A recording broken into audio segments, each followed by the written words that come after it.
What's up, guys? So today we got NFL movers RG3, 97 overall speed, run style, 6'2", 95 speed, 87 awareness, 89 deep throw, 94 throw on the run, 89 play action, 95 throw short, 96 throw power, and 93 deep throw. Now very similar to his combine version and very elusive with 96 spin and 91 juke and 70 carry, but we will get to all that later. Now him and his combine version were not that different. I mean, this guy had like a slight upgrade of pretty much everything, you know, deep throw, short throw, everything was just slightly better with the movers card. But anyways, right here, the short throw, just like with most quarterbacks coming out, not gonna struggle too often with the short throw. Believe me, RG3 was no exception. As you can see here, just perfect dots to his receiver. So if you pick up this new movers RG3, don't worry about the short throw. As you can see here, not a problem. Now the mid throw was the only thing that worried me going into these games with RG3. But like right here, I tried to lead the pass, and that's the only way that I was successful with the mid throw in terms of, you know, like being perfect, because he had 0 bad mid throws. But granted, half of these throws were you know, me leading them. These passes right here were me just throwing regular bullets. So as long as you lead certain passes, I don't see mid throwing being that much of a problem with RG3. Now as far as the deep throw, solid with the deep throws. Now he only has 96 throw power. Well, not only 96 throw power, but you know what, he can absolutely hit his receiver in stride. Like you can see here, man, hits him in stride. And even if he does not hit them in stride, at least he gives them a chance and doesn't throw the ball out of bounds like some quarterbacks will do. But as you can see here, man, no problem with the deep throw. Now his release is not that great, you know, compared to some, but it's good enough from what I saw.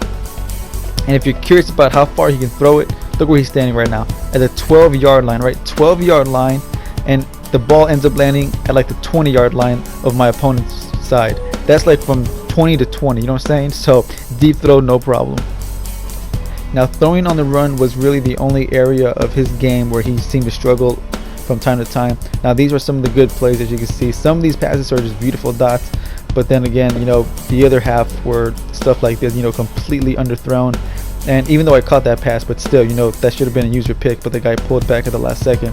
This was completely underthrown as well. This one right here, I'm going to throw it to the running back. He throws it completely out of bounds. And yes, there is someone in my face, but come on, no excuses, man. You're 97 overall, be better. And he did fumble here, but watch out with throwing on the run. Now where I found the most success was actually not with his passing, but with his running ability, man. I'm just running past people, and at sometimes, you know, running through people like Tim Tebow. He was breaking more tackles than you would think. And not only that, he took a lot of hit sticks, and not just hit sticks, but regular tackles.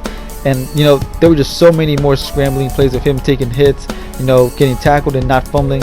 You know, that one fumble that I showed you, that was the only fumble the entire time I played with him. You know, and like I said, that 96 spin is ridiculous. The 91 juke is effective. So of course, the better you are with the sticks, the more effective you will be. And I've said so many times, you know, you should always want to slide with your quarterback. But he was one of the very few quarterbacks that I've ever played with where I didn't even care about that, man, because he was just so clutch at holding onto the ball. Now of course, if you want to slide, that's completely up to you if you feel the need to slide. But man, I was just having so much fun juking past people, spinning past people, and sometimes, like I said, running over people. So of course, you know, if you pick up RG3, man, you can use him however you want to. But believe me, man, don't be afraid to just run around like Manziel or Golden Ticket Tim Tebow or any of those other you know, mobile quarterbacks and just score touchdowns and get yards like that. I mean, look at this. This is ridiculous, man. Cannot remember a time where I had this much fun running with the quarterback, making people miss, and just adding a whole new dimension to my game.